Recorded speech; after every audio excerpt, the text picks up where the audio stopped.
Jesús Cabello, llevo el servicio de dinamización socioeconómica en la Secretaría General de Medio Ambiente, Agua y Cambio Climático de la Consejería de Agricultura. Quería agradecer a la organización de este evento que me hayan aportado la posibilidad de participar como moderador y, bueno, pues la mesa que tenemos que vamos a plantear se va a dedicar a hablar de la educación ambiental, de la comunicación ambiental y de la interpretación ambiental.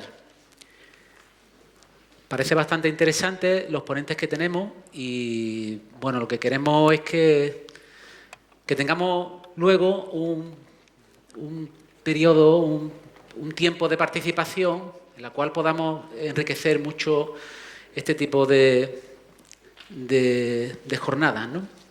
Entonces, vamos a empezar con Rosa Cinta Serrano, que podemos decir que es la persona que, en principio, hizo el primer programa de educación ambiental en el Parque Natural, en el Parque Nacional de Doña Ana, y que, bueno, de que hay que tener también la visión de su capacidad literaria con el libro del Ganso, que también fue un libro muy importante a la hora de divulgar los valores ambientales para niños y adultos. Entonces, bueno, vamos a darle entrada para que nos cuente esa primera aportación tan interesante que tiene que ser del primer proceso de programa de educación ambiental en este parque nacional. Estamos hablando del 89. Perdón, del 79. Oh. 79. Bueno, buenas tardes. En primer lugar, también daros las gracias a los organizadores por invitarme a este acto tan interesante. Y bueno, sí, yo estoy aquí representando esa primera etapa, como decía Jesús, la protohistoria de la educación ambiental en el Parque Nacional. Yo tuve el privilegio de iniciar el servicio de educación ambiental del Parque Nacional, al que estuve ligada durante una década. Pero antes de seguirlo, quiero aclarar que hace tiempo que dejé de ser una profesional de la educación ambiental, aunque de algún modo u otro siempre estoy relacionada con ella. Mi actividad como educadora ambiental comenzó poco después de aprobarse en 1978 la Ley de Doña Ana. Realicé mis primeras experiencias con escolares en el Parque Nacional en 1979, como inicio de una tesis sobre educación ambiental del Departamento de Ecología de Sevilla. La tesis la abandoné pocos meses después al ofrecerme el director conservador de entonces un contrato para organizar el servicio de educación ambiental del parque. Es un momento de inicio aquí en el parque de la educación ambiental, pero me gustaría reflejar que también era un momento de inicio de una forma más global. En España estábamos con la llegada de la democracia. En el parque, con esta ley de 1978, arranca toda la gestión, podríamos decir. Y luego en la educación ambiental, para los que sois educadores ambientales que estáis aquí en el público, pues sabéis también que fue la década de los 70 cuando empezaron a aparecer los primeros documentos de las conferencias internacionales auspiciadas por la ONU, en las que empieza a ver ya las orientaciones, principios, y que inspiraron a muchos profesionales a unirnos a este movimiento con esa ilusión o esa compromiso de querer cambiar el mundo, cambiando la actitud hacia el medio ambiente. 7. En Doña Ana, cuando yo empecé a trabajar en esos albores de la administración del parque, de la organización del parque, bueno, pues el contexto de trabajo para desarrollar la educación ambiental en concreto era bastante complicado, por diferentes razones. Primero, fue una actividad que nació como una actividad menor, sin medios. Después, no había referentes profesionales previos que seguir, salvo esas orientaciones generales. No había modelos, no había una disciplina ya montada, digamos. No todo el mundo la veía necesaria dentro de la propia institución del ICONA, que era quien administraba entonces el parque. Por otra parte, en el espacio palpitaban fuertes tensiones conocidas por todos, ¿no? Y para colmo, contaba con un hándicap personal. Era mujer, joven y bióloga, en un ambiente laboral muy masculinizado y de escasa tradición conservacionista. Pero ese, digamos, contexto, ambiente tan complicado, por otra parte, era una inspiración para la creatividad y para la ilusión, ¿no? Bueno, ¿qué caracterizaba aquellas primeras actividades de educación ambiental? ¿O por dónde empecé? Bueno, la meta la tenía clara, o estaba clara, cambiar actitudes hacia Doñana, es decir, crear un ejército de aliados en defensa de Doñana ante los peligros que la amenazaban. ¿El eje temático? Pues también los valores naturalistas y paisajistas de Doñana. ¿Qué tenía Doñana que mereciera ser conservada? Los destinatarios principales, centros educativos de primaria y secundaria.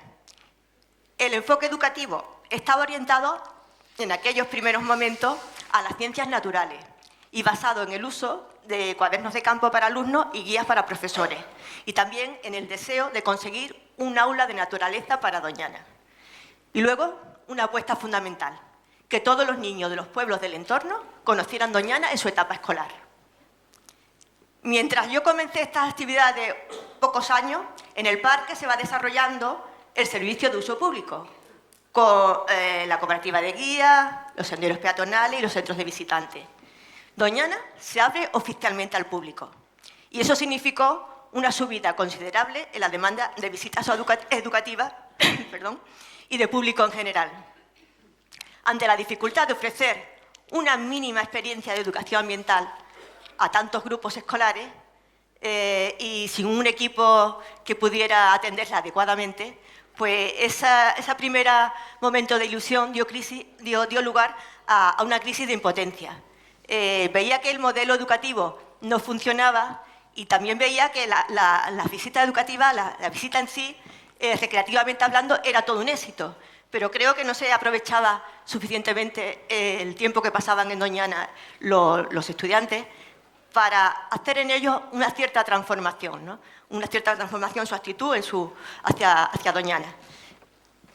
Para una persona comprometida con la educación ambiental, la situación la vivía como muy frustrante.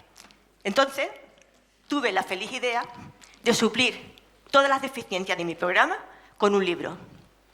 Dejé a un lado la idea de educación ambiental como didáctica de las ciencias naturales al aire libre y elegí la narración, el relato como principio educador. Más allá de los conceptos y los hechos, apelé al sentido del asombro, de la admiración por lo maravilloso de la naturaleza en Doñana. Traté de construir un relato que conectase de una manera emocional a Doñana con los jóvenes. Estoy hablando del ganso, que ya ha citado Jesús, con ilustraciones de Gabriel de la Riva y Joaquín López, que muchos de aquí creo que conocéis. Parece que acerté.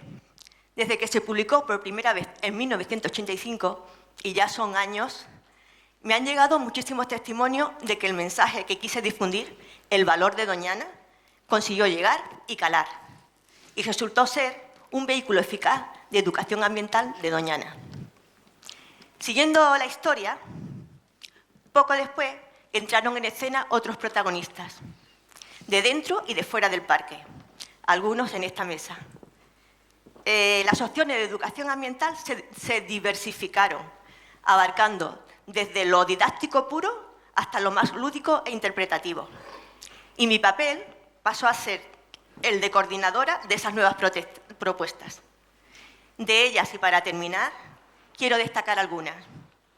Los campamentos de veranos, organizados por el Instituto de la Juventud y el ICONA, que dio pie a la contratación de un equipo de monitores, germen de posteriores empresas.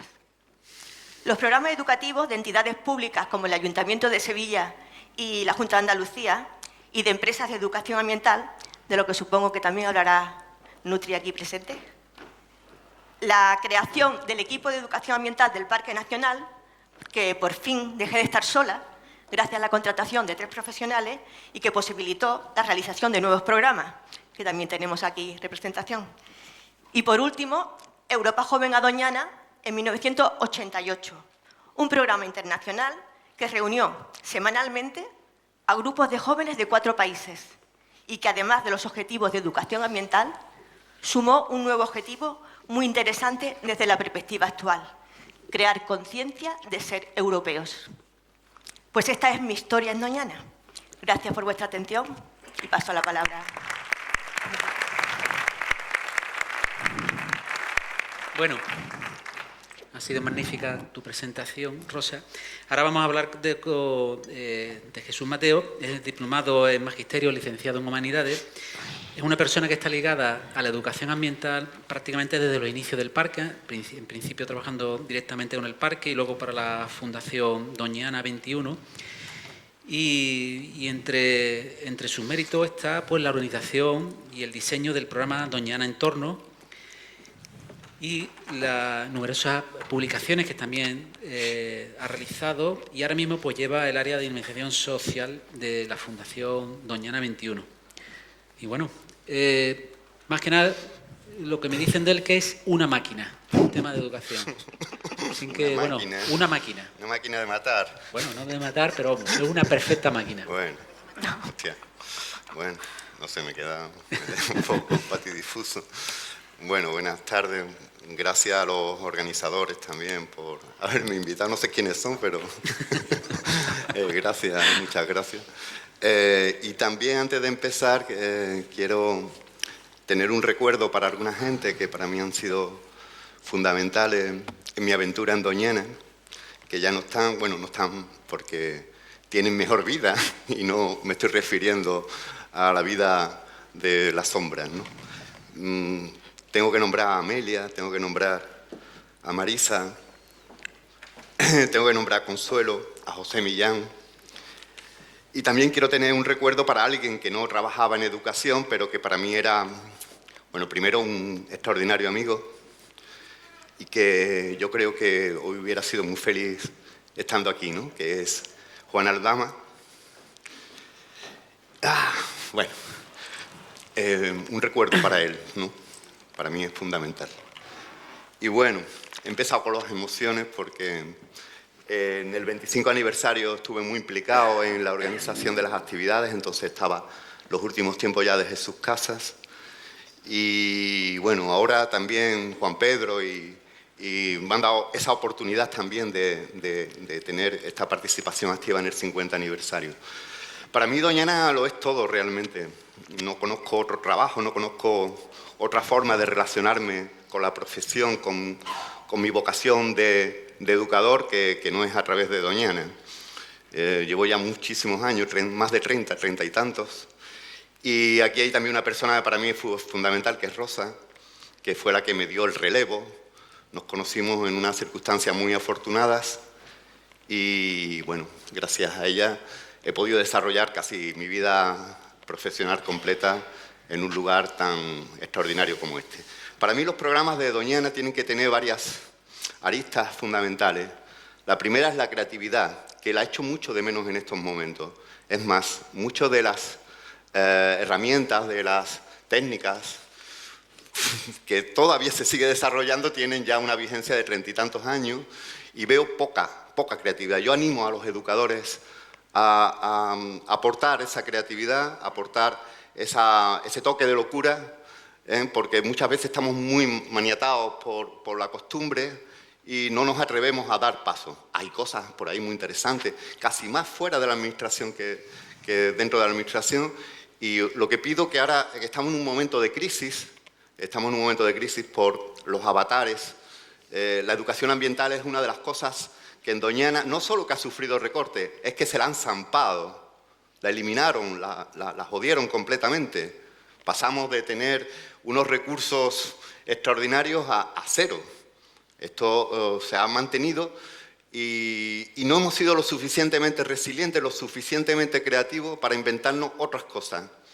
Tenemos muchos recursos, tenemos una enorme tradición, tenemos un enorme bagaje y tenemos creatividad.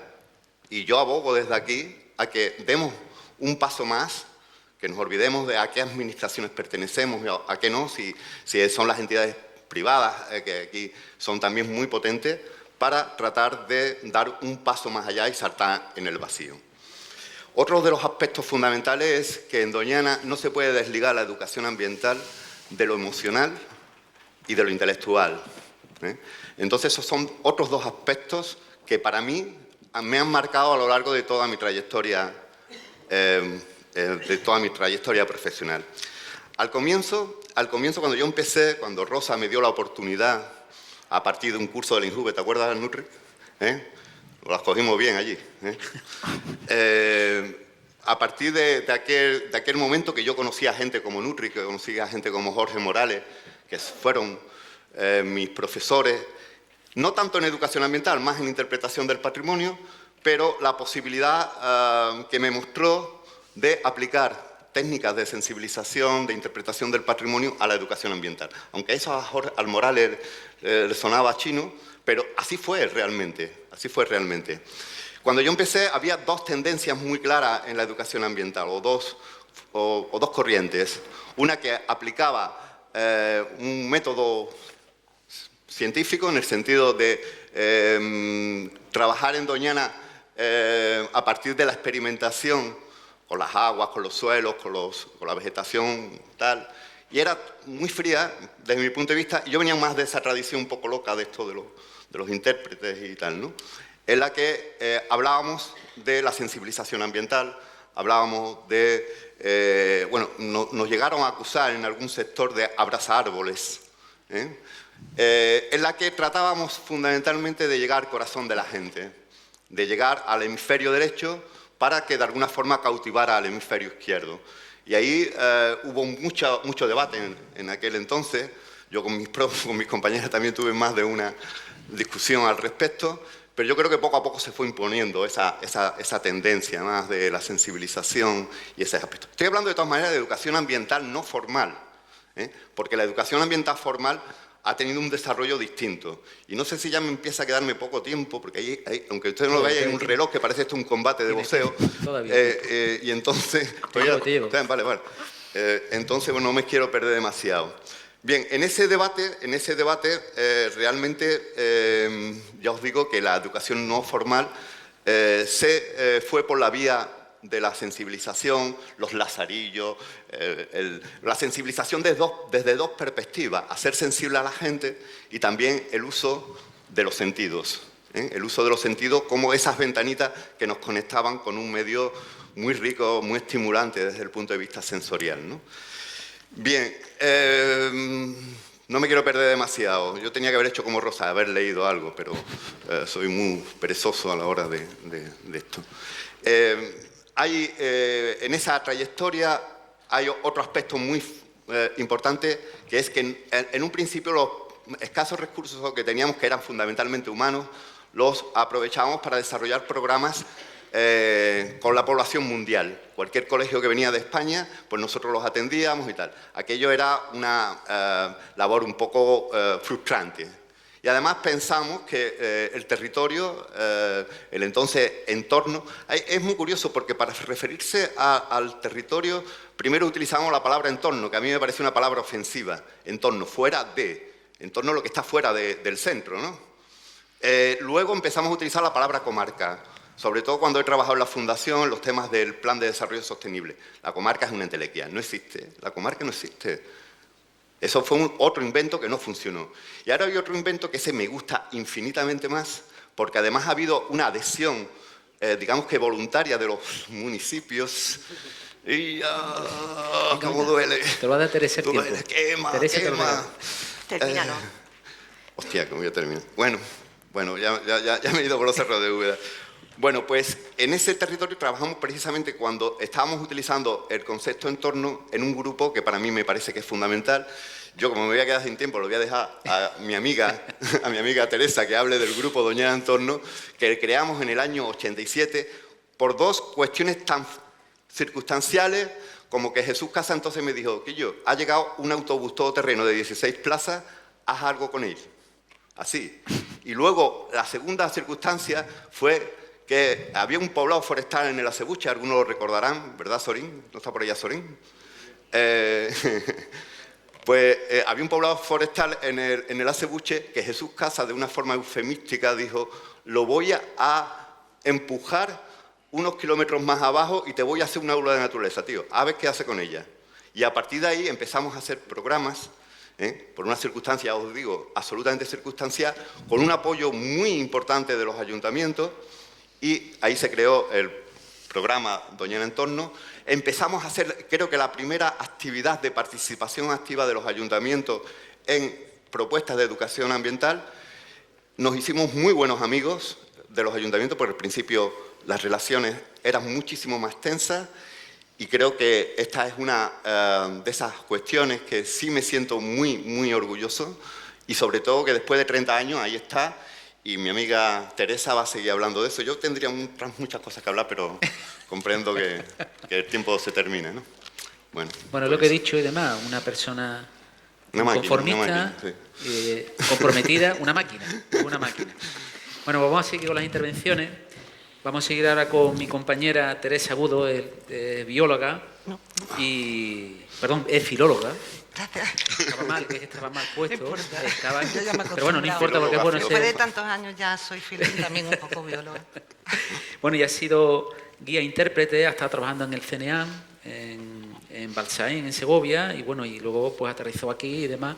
Y sé, bueno, la cantidad de problemas que tiene con nuestros servicios centrales, porque la verdad que montar cualquier proyecto nos cuesta mucho trabajo y demás, y ella siempre aporta e intenta, bueno, y en el territorio es nuestra herramienta para poder ejecutar los trabajos. Bueno. Muchas gracias, Jesús. Bueno, yo estoy encantada porque veo muchas caras conocidas, entonces como esto va a ir muy rápido, casi que habrá cosas en las que hable en clave, pero que estoy segura que me vais a entender, y si no, después ya preguntamos. Yo voy a seguir un poquito el hilo de Rosa y de Jesús, esa era nuestra estrategia. Yo llegué aquí con una de esas cosas que montó Rosa, con el programa que hizo el Instituto de la Juventud, en la que Rosa enlaza con Nutri, y entonces Rosa, el Injuve, con el ICONA, organizan un programa que se llama Encuentros en la Naturaleza en todos los parques nacionales españoles. Aquello era una cosa muy grande. Y en Doñana contratan una empresa que se llama SEEDA y que me contrata a mí de cocinera en el 87. Yo de repente soy filóloga, bueno, estoy estudiando filología, llego aquí de cocinera, en fin, yo creo que han sido demasiadas...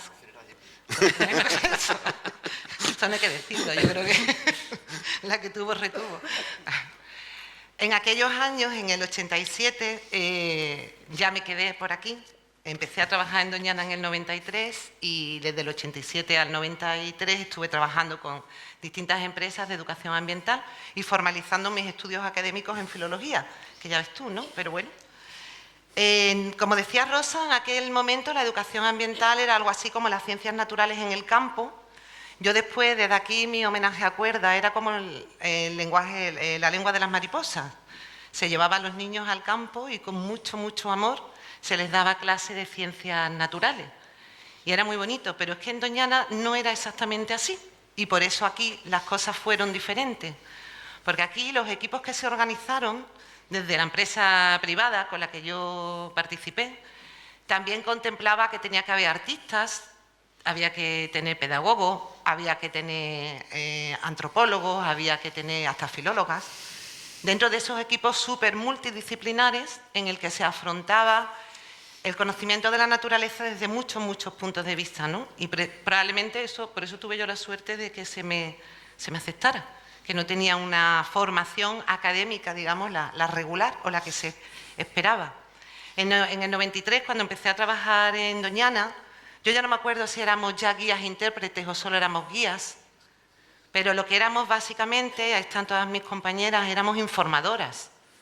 Además, informadoras, muchas más mujeres, que básicamente nuestro trabajo estaba centrado en los centros de visitantes, un poquito en los senderos y después en algunas ocasiones en acompañar visitas VIRS, visitas institucionales, pocos grupos, pero la mayor parte del tiempo eran visitas de informadoras.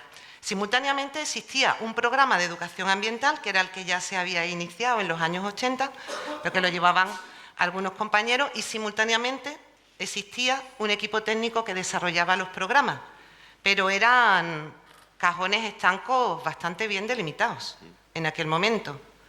Así era como funcionaban las cosas en aquellos años. Yo me fui en el 2000, volví en el 2002 y han sido mis 2 únicos años profesionales fuera de Doñana. Es duro, ¿eh? Solamente 2 años Me he ido de aquí desde los 19.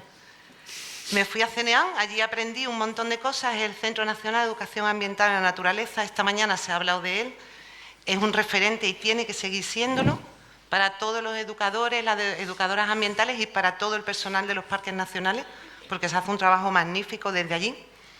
Y cuando volví a Doñana, me encontré con un equipo perfectamente organizado que se ocupaba de la educación ambiental, con Amelia en las oficinas, Pilar Boiso y José Millán, básicamente. Había estado Mari Carmen Gago antes, bueno, muchas compañeras. Un equipo de interpretación y de sensibilización con Marisa Rivera, que ya la citó Jesús. Y bueno, yo tenía que coordinarlo todo, no que fuera lo que más me gustara, porque la verdad es que a mí me gustaba lo de la educación ambiental, pero es que aquí ya se estaba haciendo y se estaba haciendo también, que tuve la oportunidad de que en el 2002 se hizo un plan de sensibilización y voluntariado en la red de parques nacionales y entonces por ahí me colé. Pero aquel plan de voluntariado, eso sabe mucho Jesús, era mucho ruido y pocas nueces, porque eran unas subvenciones que se daban para campos de voluntariado que estaban aquí una semana o 10 días. Hacían cosas que realmente nos repercutían directamente. Después ya me enteré que había otro tipo de voluntariado, ya en esos momentos, que era muy, muy, muy diferente. Pero francamente, en aquel momento todavía, en parques nacionales no lo sabíamos, ¿no? Sí que es verdad que de aquellos tiempos surgió nuestra relación estrechísima con Sea Over Life, que sigue hoy en día, con WWF, con las entidades que seguimos ampliando enormemente, a través de convenios, vía subvención, pero que sí que siguen trabajando en temas de voluntariado estrechamente. Los programas de educación ambiental iban viento en popa, como nos contaban, y por dar un dato nada más, en 2005, en el Parque Nacional de Doñana se desarrollaron 7 programas de educación ambiental con escolares, que era relativamente fácil porque es un público cautivo, entonces la educación ambiental, ese es otro asunto a debatir, pero la hemos enfocado mucho a nuestros públicos cautivos y los escolares estaban ahí fácilmente. Acompañamos ese año en 7 programas escolares o educamos a 4.090 alumnos y 299 profesores, por uno nos quedamos los 300. Además hicimos un programa que se llamaba Visita a los Centenales, porque acabábamos de inaugurar un centro de visitantes, que eran los Centenales, y entonces todos los escolares de Hinojos ese año visitaron los Centenales, 400 alumnos y alumnas más. Y además teníamos unas visitas divulgativas que llamábamos, que eran las que dirigíamos a personas adultas, que ese año acompañamos a 509 personas adultas de los 4 municipios de Parque Nacional, fundamentalmente 3. La Puebla no estaba todavía, no, fundamentalmente era Hinojos, Analcázar y Almonte. En cuanto a programas de sensibilización, debo decir que había 3 que los seguimos manteniendo más de 20 años después. El Día de las Aves, el Día de los Humedales y sobre todo una referencia a un programa que inauguramos que era Es tu camino, cuídalo, en relación con las hermandades y con todos los peregrinos y las peregrinas. Nos salíamos un poquito de esos límites estrictos de los escolares. Empezamos en 2000 y en 2020 vamos a seguir. No me digas que me queda así. 10 segundos. Bueno, pues muy rápidamente. En 2006 vamos a grandes saltos. Nos integramos Parque Nacional y Parque Natural, aunque antes le comentaba a Jesús que desde luego en uso público no nos costó nada, porque ya veníamos trabajando muy estrechamente con el Parque Natural, en concreto con Manuela, que llevaba una red de voluntariado, que es así que hacía intervenciones directas, es así que hacía un voluntariado como lo que queríamos que fuera el voluntariado, intervenciones directas en la gestión. Y ese año, bueno, un poquito más adelante, 2008-2009, tuvimos un programa de voluntariado, tuvimos un programa de educación ambiental que, atentos, tuvimos actividades desde primero de primaria hasta cuarto de la ESO. Acompañamos al campo o educamos a 18.000 escolares. Hicimos 3 actividades para personas adultas atendiendo a más de 7.550 personas. Contratamos a multitud de empresas locales para poder desarrollar estas actividades. Hicimos materiales tan emblemáticos como la unidad didáctica y los cuadernos de campo. Solamente un apunte. Desde entonces hasta ahora la caída ha sido en picado. En 2010-2011 tuvimos 4 programas y de ahí en adelante decidimos que la estrategia era que Doñana iba a los coles, puesto que ya no teníamos posibilidad de que los coles vinieran a Doñana. No hemos parado ni un año en hacer actividades educativas y le hemos dado un vuelco a la situación, de lo que yo me siento especialmente contenta. Hemos conseguido que con medios propios teníamos un equipo de guías intérpretes perfectamente preparado para poder llevar adelante ese programa educativo para el que ya no teníamos medios económicos externos, digamos, y entonces le hemos dado un poco la vuelta a la tortilla. Actualmente estamos dentro del programa Aldea, con 4 actividades, con todo el equipo de guías e intérpretes de Doñana participando de esas actividades. ¿Ya está? ¿Ya está? ¿Qué más? Bueno, y no solamente los cambios tienen que ser en cuanto a los medios humanos que utilicemos, sino en cuanto a los contenidos. Sí que hemos puesto en marcha la creatividad, Jesús. Nos hemos pensado mucho los programas que estamos haciendo en los últimos años, porque además hemos tenido que cambiar completamente la mentalidad. Yo digo que Merceditas, que era ese autobús de visitas en el que acompañamos a los escolares durante mucho tiempo, se convirtió en nuestra peor amiga, porque una vez que desapareció Merceditas ha sido como la reclamación permanente de todos los municipios, de todos los coles. Parece que sin Merceditas, sin visita en autobús, no hay programa educativo, pero bueno, como hemos cambiado las ruedas por las botas y seguimos haciendo educación ambiental. Bueno, Ya está. muchísimas gracias. Nada, luego seguimos. Que no se note que porque somos compañeros te deja más tiempo que nadie, ¿eh? Es verdad, Gracias. yo quería Bueno, contarme. y ahora hemos pasado primero la primera fase de la educación ambiental y ahora vamos a ir también a alguna persona muy especial porque es un espécimen en peligro de extinción que es un empresario de educación ambiental, una cosa que es complicado en estos tiempos. Es Francisco José Guerra, que yo creo que por ahí se conoce poco, es más que nada Nutri. Y bueno, este sí que es biólogo y es director de los servicios de educación y estudios ambientales de SEDA, esta empresa que trabaja para la interpretación, diseño y planificación, implementación de medio interpretativo, ¿no? La verdad que yo he trabajado con él y es fantástico las guías didácticas que nos ha hecho en temas de voluntariado, en temas de guías de itinerario en el medio natural. También es coeditor del Boletín de Interpretación del Patrimonio, o sea, una persona especialmente válida y además no solamente trabaja con nosotros, trabaja en Qatar, en Mauritania, aquí donde haya sitio, ¿no? Así que cuando tú puedas. Pues muchas gracias. Yo, al igual que mis compañeros, agradezco que la invitación. Hubiera preferido que hubiera sido a las 11 de la mañana, que hasta ahora se está mejor tomando un café con los colegas. Lo digo más que nada por ustedes, porque también se les nota en las caritas el sufrimiento, ¿no?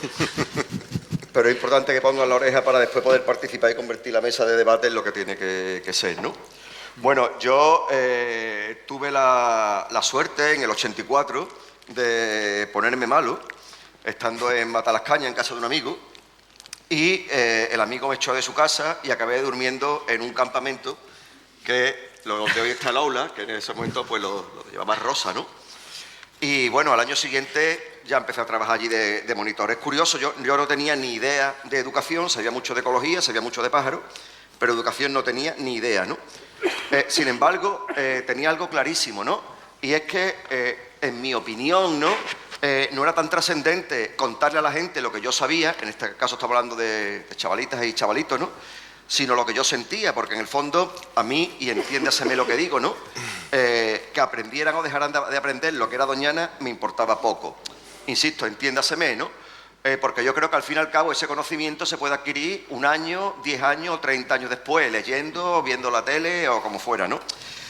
Mi intención era de alguna manera crear un grupo de pequeños ecologistas, cuanto más salvaje mejor, que trabajaran activamente por el bien de Doñana en particular y del resto del planeta en general, ¿no? Porque yo sí era ornitólogo, era ecólogo, pero básicamente era un joven ecologista, ¿no? Lo pasé bien, como decía antes Jesús, ¿no?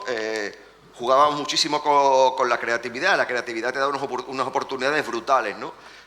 Rosa y yo estuvimos durante muchos años participando en un seminario permanente de educación ambiental en espacios naturales protegidos, nos movíamos por toda la península, por todos los espacios protegidos de la península, por muchos, ¿no? Y realmente era sorprendente ver cómo nosotros aquí, con 4 cosas, ¿no? Trabajábamos sobre unos objetivos muchísimo más potentes, ¿no? Probablemente porque como no teníamos un duro, pues no nos quedaba más remedio eso que inventar, ¿no? Que crear y buscar soluciones, a veces, lo digo sinceramente, cuasi demenciales, ¿no? Pero que nos llevaban a buenos resultados. Porque, bueno, aparte de creer profundamente en eso, también creíamos profundamente en la evaluación. También creíamos profundamente en esa cosa tan extraña que era la intra, como se le queramos llamar, disciplinariedad, ¿no? Es decir, realmente yo tengo una forma de ver el mundo, pero si no tengo en cuenta la forma de verlo del que está a mi lado, de la que está a mi lado, esto no funciona. Y esto es verdad que ciertamente nos llevó a desarrollar y a inventar programas muy potentes. Yo me sigo sorprendiendo de pronto cuando voy por el Rocío a ver a un monitor, una monitora haciendo una actividad con los niños y digo, coño, si esto lo inventamos nosotros de 35 años, ¿no? Que no está mal, ¿no? Y bueno, pues yo seguí trabajando en educación ambiental. Lo que pasa es que yo tengo una cosa que para mí es una suerte, ¿no? Y es que los niños me gustan de 2 o de 3 en 3. Es decir, nosotros, bueno, yo me acuerdo, ¿no? Cuando veías una manada de pequeños ignorantes, que los llevábamos así a nivel interno, ¿no? Claro, a mí me acababan agotando, ¿no? Y curiosamente, en el 85 descubrí una cosa maravillosa que es la interpretación del patrimonio. En el fondo, la interpretación del patrimonio no es ni más ni menos que una disciplina que lo que intenta es acercar el patrimonio, perdón por la redundancia, al público general. Público general que visita determinados lugares en su tiempo de ocio y que en el fondo no tiene más interés que estar allí y decir, ¡ay, qué bonito! ¡Ay, qué pasada! ¡Uy, qué bien! Claro, hay que aprovechar la circunstancia esa, cuasi momentánea, para realmente intentar, bueno, pues llegar a la cabeza y al corazón de la gente. Y por eso en los primeros años que estuve en Doñana trabajando en procesos, sobre todo educativos, nos intentamos alejar de ese concepto de la didáctica de la ciencia y nos enfocamos mucho más vamos no tanto a la cabeza de la gente, porque eso se rellena con tiempo, sino vámonos a otro sitio, vamos al corazón, ¿no? Vamos a generar emociones, ¿no? Es que en el fondo la base de la interpretación del patrimonio, la fase de llegar de verdad al público general, es provocar el pensamiento. Es decir, no le dé tanto respuesta a la gente, sino motívalo para que las busque, ¿no? Darle a la gente ideas que de alguna manera pongan en relación aquello que está viendo, aquello que está disfrutando o que está sufriendo con aquello que forma parte de su vida. Porque entonces los vínculos afectivos y las relaciones entre el entorno, entre el sitio, entre el patrimonio y la persona son mucho más potentes, ¿no? Claro, cuando uno empieza a conocer la disciplina, pues tiene criterio para realmente valorar lo que tiene en ese momento, ¿no? Entonces aquí en Doñana se daba una paradoja muy curiosa, ¿no? El primer parque nacional que trabaja en interpretación, o al menos lo intenta, es el Parque Nacional del Teide, 1980, con Antonio Machado, lógicamente no el poeta. Y de alguna manera el segundo que asume esta forma de trabajar es Doñana. Entonces ya digo, hay una mezcla extraña entre cosas muy bien hechas y cosas horrorosas, ¿no? Es lógico, ¿no? Primero se asume el concepto y poco a poco va permeando el significado de ese concepto. Ustedes escucharán muchas veces itinerario interpretativo, centro de interpretación. No. O sea, el que algo se llama interpretación no significa que esté hecho con esos criterios. Y recuerdo siempre especialmente dos carteles que había en el acebuche. Uno que era el que nos invitaba a mantenernos en silencio, calladitos y demás, ¿no? Y entonces, de una manera muy respetuosa y muy cercana al público, le decía, ¡silencio! No voy a hacer el gestito, pero yo cada vez que pasaba por él, pues le enseñaba un dedito de fondo, ¿no? Y otro, hasta cierto punto, extraños, ¿no? No abandone la senda. La senda del Señor, la senda de los elefantes. Es decir, había un intento de llegar al público, pero claro, estaba bastante mal hecho, ¿no? Insisto, esto lo estamos viendo con 35 años de perspectiva, ¿no? O sea que entonces ahora es muy sencillo criticar eso cuando entonces eran unos primeros intentos. Bueno, si nos acordamos, quienes se acuerden, ¿no?, del primer centro del acebuche, nosotros teníamos una actividad que se llamaba ¿Cómo visitar el centro del acebuche y no morir en el intento?, ¿no? Horroroso, ¿no? Sin embargo, el audiovisual de esos tiempos era probablemente de las cosas más interpretativas que he visto en mi vida. Era absolutamente, duraba 20 minutos, era excesivo, pero el tono, las imágenes, la música eran absolutamente provocadoras, ¿no? Con un mensaje no tanto centrado en Doñana, como centrado en el concepto de la conservación, absolutamente potente y a veces muy radical para los momentos en los que estábamos, ¿no? Había otro centro que era la senda de tu tiempo está ya... Sí, pero ventilo rápido. Estaba también La Rocina, que era un centro básicamente de recepción. Y después estaba el Acebrón. El Acebrón era una cosa muy sorprendente porque el público que venía a Doñana entonces era sobre todo gente vinculada a la natural, a la ornitología y demás. Y el Acebrón, por primera vez en un parque nacional en España, ¿no?, hablaba de otra cosa, de la gente de ese sitio, ¿no? Lo cual es muy importante porque en el fondo, si nos olvidamos que la gente forma parte del sitio, leche, pues estamos cometiendo un gran error. Los itinerarios entonces, pues también eran una cosa, bueno, con muy buenas ganas. Y como ahora tendremos tiempo para debatir y hablar de otras cosas, del presente y del futuro y demás, me gustaría dedicar un segundo, ¿no?, a la cooperativa Marismas del Rocío, ¿no? Es muy curioso, ¿no? Si yo ahora, como profesional, como gente que hago mucha formación y demás, me pongo a pensar en cuáles son los criterios que yo utilizaría para escoger un guía de un parque, jamás contrataría a nadie de esas personas que estaban allí en ese momento, ¿no? Es verdad, esas personas no tenían conocimiento de la audiencia. Es verdad, esa gente desconocían absolutamente las técnicas para acercarse al público. Sin embargo, tenían dos cosas fundamentales, ¿no? Una es el conocimiento del lugar, no desde arriba, no desde la universidad, no desde la ecología, no, desde abajo. Es decir, el conocimiento del sitio desde el que lo ha mamado y lo ha sufrido desde chico, ¿no? Y tenían otro elemento que era fundamental en la transmisión de los valores del parque, ¿no?, que era la autenticidad. Y esos dos elementos, con sus pros y con sus contras, convertían los paseos por Doñana en algo muy potente, ¿no? Doñana ha sido esto en cuanto a la interpretación. Espero que ahora tengamos un ratito para seguir avanzando en el asunto. Gracias. Gracias, Dinutri. Muy interesante.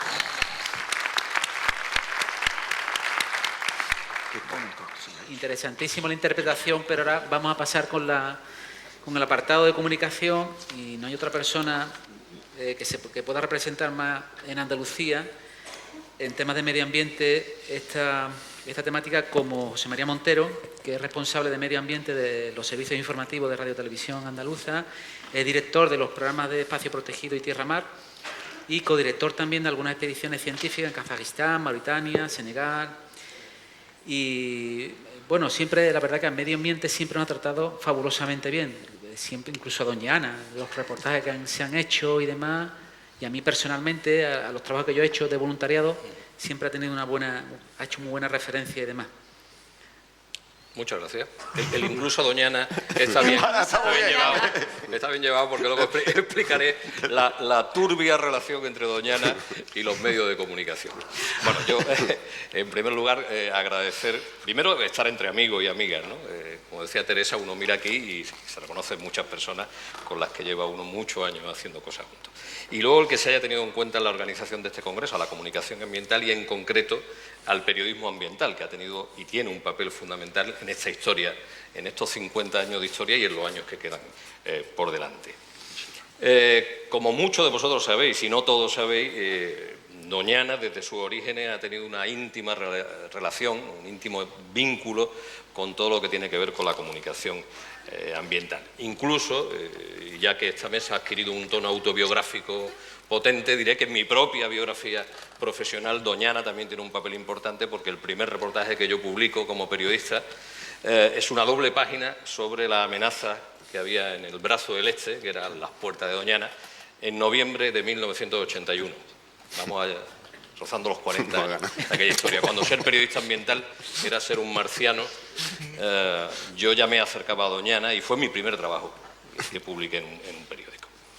Sabéis también que José Antonio Valverde, Tono Valverde, en el delicadísimo proceso de creación del espacio protegido, busca la complicidad de los comunicadores ambientales, busca la complicidad de documentalistas, de fotógrafos de naturaleza, a los que brinda todo tipo de facilidades para que lleven ese mensaje con la fuerza de la imagen, lo saquen de ese círculo más o menos endogámico en donde se estaba trabajando por la conservación de este espacio y lo muestren en otro territorio. Hay grabaciones ya, hay filmaciones ya en el año 55 de Las Pajareras, de Salvador Maluquer. En la propia expedición del año 57, Lord Alanbrooke en su diario cita que había impresionado más de 50.000 pies de película en color de lo que habían visto a lo largo de la expedición. Es decir, hay una voluntad de comunicar al mundo el valor de este territorio. Pero aunque existiera esa voluntad de comunicar al mundo, al fin y al cabo esa comunicación era relativamente endogámica, es decir, se movía en círculos científicos, en círculos conservacionistas, en algunos círculos políticos, buscando esa complicidad para sacar adelante el proyecto de conservación de ese territorio, pero ya en el año 79, y también de la mano de Tono Valverde, llega a Doñana Félix Rodríguez de la Fuente, que rueda 2 de sus capítulos de la serie de fauna ibérica, El hombre y la tierra, lo rueda en Doñana, y sale ya a un escenario mucho más generalista, sale a la televisión y este planteamiento, este escenario, este esfuerzo de conservación, los valores de este territorio se muestran ya fuera de esos círculos más o menos cerrados de la conservación y la ciencia. No deja de ser tampoco en este caso, a pesar de que la mirada de Félix no es la mirada de los científicos ni la de los conservacionistas estrictos, aunque él lo era también, no deja de ser porque era lo que dictaban también esos tiempos y esa manera de hacer filmaciones de naturaleza, no deja de ser un discurso donde prima más lo estético y donde hay un mensaje claramente antropocéntrico, hay poca atención a la relación del espacio con su entorno, a los problemas y las tensiones que tiene el espacio con su entorno, aunque ya aparecen, porque, como digo, en Félix sí habitaba también ese afán conservacionista.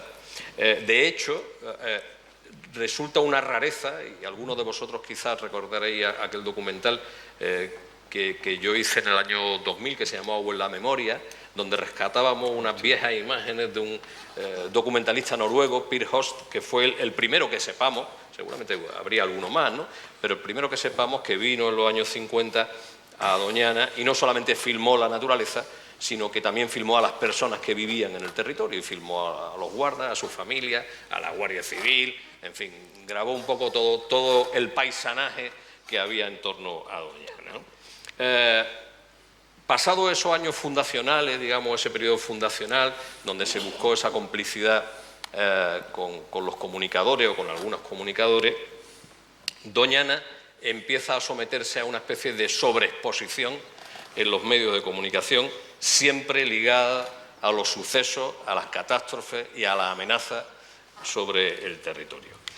Y me estoy refiriendo a medios generalistas, no a medios especializados, ¿no?, donde el tratamiento es lógicamente diferente. Pero los medios generalistas, lo que se produce es una sobreexposición de Doñana siempre ligada a las malas noticias, ¿no? Doñana es noticia por proyectos inmobiliarios, por gasoductos, por amenaza a determinadas especies, por usos ilegales del agua, por incendios. Siempre son malas noticias las que hacen que Doñana se convierta en noticia, valga la redundancia, de los medios generalistas. Este es un bucle infinito que ahora se alimenta aún más al convertirse Doñana en una especie de centinela del cambio climático, y entonces cada vez que hay que hablar de la parte mala del cambio climático se coge o se suele coger también como escenario Doñana, ¿no? Los sucesos son la peor manera de contar los procesos y son la peor manera de explicar un territorio y de explicar los valores de un territorio como Doñana, ¿no? Y sin embargo, Doñana se ha convertido en un territorio sometido a la dictadura de los sucesos. Cuesta mucho contar buenas noticias de Doñana, cuesta mucho contar no los sucesos, sino los procesos que se manifiestan en Doñana, cuesta mucho contar la investigación que se hace en Doñana, la educación que se hace en Doñana, el uso público que se hace en Doñana, frente a esa Doñana del suceso, de la catástrofe y de las malas noticias. Ese imán que Doñana ha tenido siempre desde su nacimiento como espacio natural, y que incluso, fijaros hasta dónde llega ese atractivo que el nacimiento de la Asociación de Periodistas de Información Ambiental, de APIA, que hoy reúne o nos reúne a más de 200 profesionales. APIA nace en Doñana también, en un viaje a Doñana. Pues todo ese atractivo que ha tenido Doñana para el mundo de la comunicación, yo creo que no se ha aprovechado para fortalecer la comunicación ambiental en torno a este territorio. En general, y algunos de los que estáis aquí lo sabéis de sobra, porque además hemos hablado de este tema en más de una ocasión, en general el periodismo generalista siempre ha encontrado muchísimas trabas administrativas para acercarse a Doñana, para explicar Doñana. No solamente acercarse a Doñana cuando hay un suceso o una catástrofe, sino acercarse a Doñana para explicar Doñana. Incluso el periodismo especializado, incluso los periodistas especializados, hemos encontrado y seguimos encontrando muchas trabas administrativas para acercarnos a este territorio, para contactar con los especialistas, para poder filmar en determinadas zonas, para explicar Doñana. Muchísimas trabas. Y al final, ¿qué se consigue con todas esas trabas y con esa sobreexposición de Doñana siempre ligada a sucesos? Pues un escenario muy simplista de Doñana. Una Doñana que o bien es una Doñana únicamente como suceso y como catástrofe, como mala noticia, o al otro extremo, una Doñana preciosista de paisaje idílico en donde parece que no hay problema ni se vive ningún tipo de tensión. Sí, voy terminando. Una visión, al fin y al cabo, muy maniquea, de blanco y negro y de bueno y malo. Yo sigo pensando que Doñana es un magnífico territorio para hacer divulgación científica en medios generalistas, para explicar eso que la gente de la EBD llaman biología de la conservación. Me parece que es un territorio magnífico para explicar la difícil relación, pero también la rica relación que tiene un espacio natural con su entorno y con su entorno humano. Y creo que todo eso se sigue desaprovechando porque, a pesar del valor y de la importancia que tiene la comunicación ambiental en toda esta historia de Doñana, se sigue despreciando ese valor y no se sigue facilitando el trabajo de los que nos acercamos a Doñana para explicarla. Muchas gracias.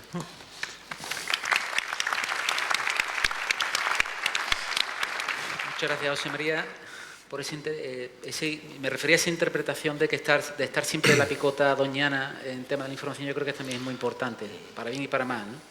Bueno, ya entonces empezamos el turno de preguntas. ¿Alguien quiere preguntar algo?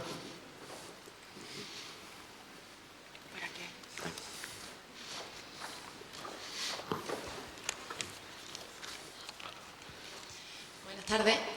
Hola, buenas tardes a todos. Muchas gracias por todo eso que habéis ido aportando, ¿no?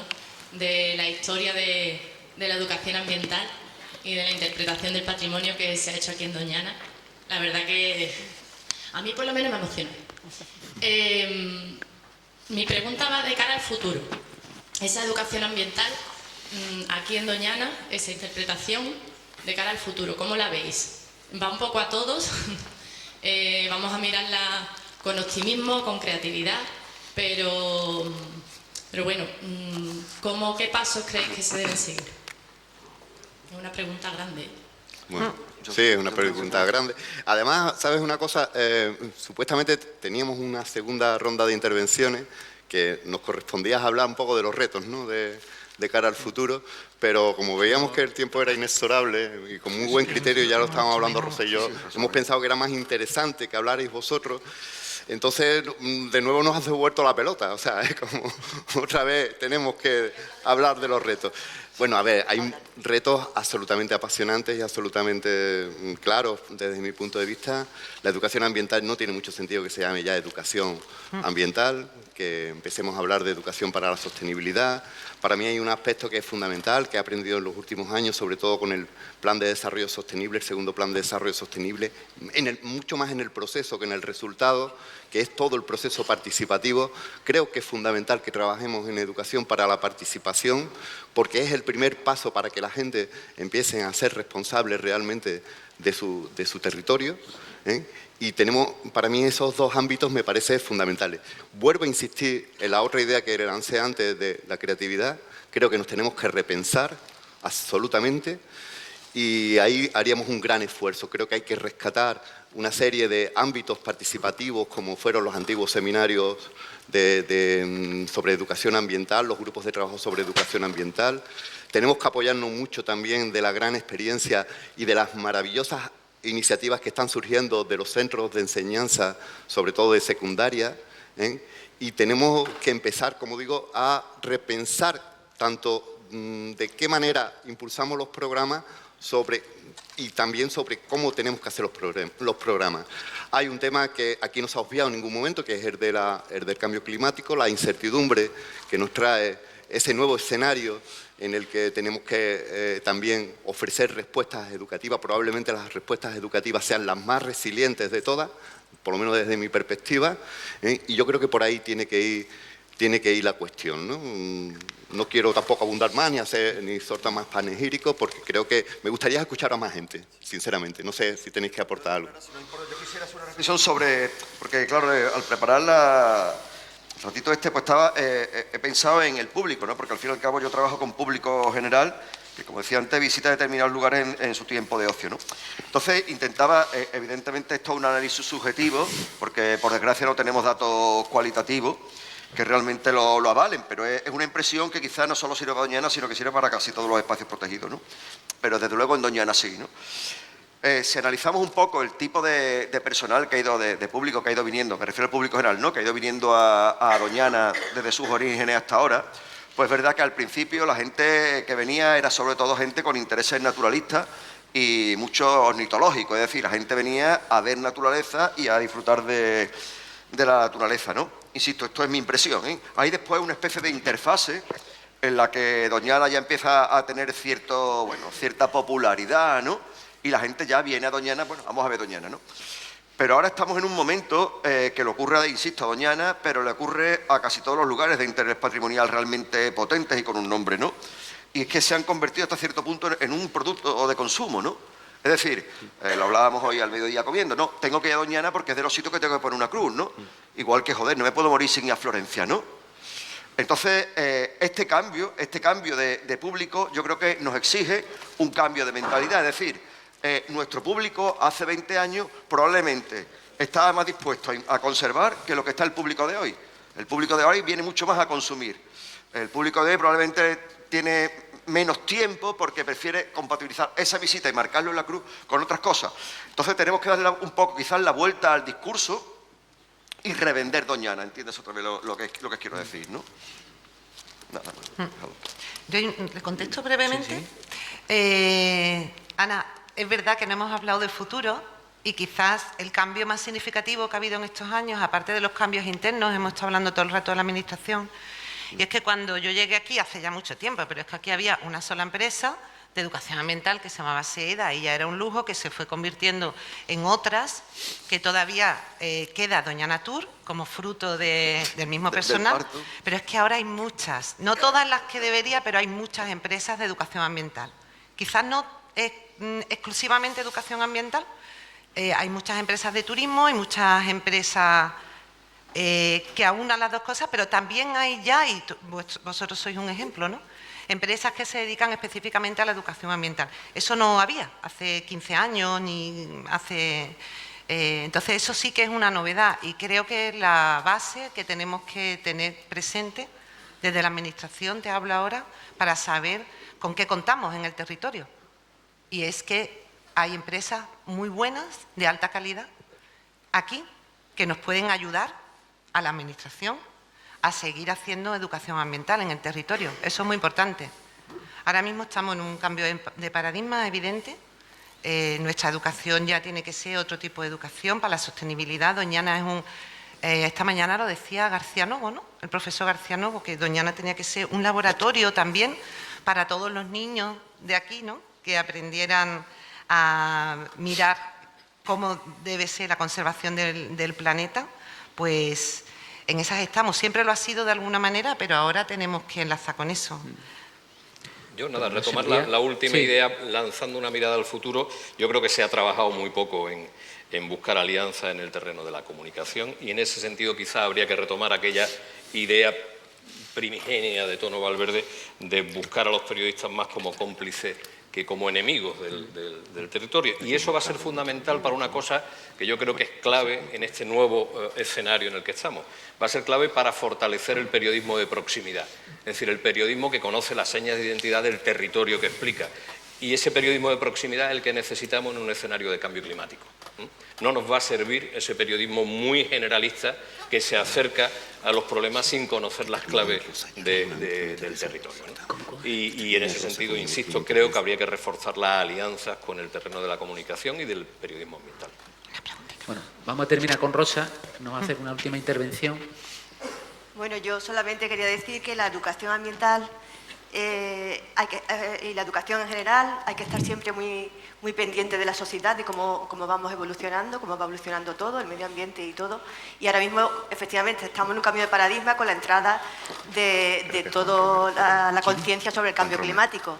Entonces, yo creo que hay que reajustar todo lo que venimos haciendo, o venís haciendo, porque yo ya no estoy en esto, y yo distinguiría un poco entre lo que es quien viene a Doñana, ya sea con ganas de ponerse en su pasaporte esta en Doñana, como que el ornitólogo y tal, introducir desde luego los factores relacionados con el cambio climático concretamente en Doñana, y muy importante que también que se ponga las pilas a la administración para que Doñana mismo sea ya un modelo de gestión con un sello climático perfecto, ¿no? Que sea un modelo para mostrar.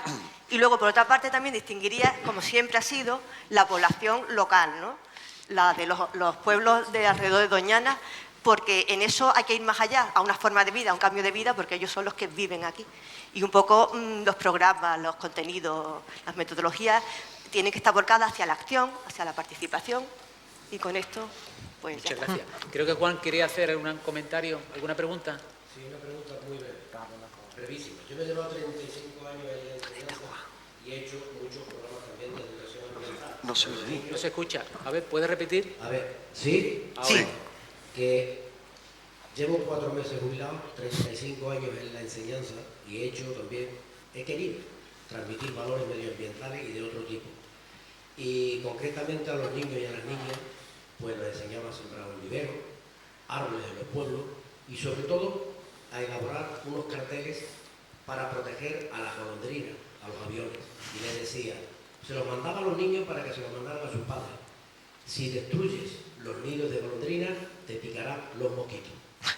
¿Dónde están las debilidades hoy en los programas de educación ambiental en Doñana para que, por ejemplo, colonias de aviones comunes, no sé si se llama el Palacio o el Teatro o el Hotel ese del Conde del Rey, estén destruyendo todavía colonias de aviones y no haya un poquito de rebeldía para que se proteja?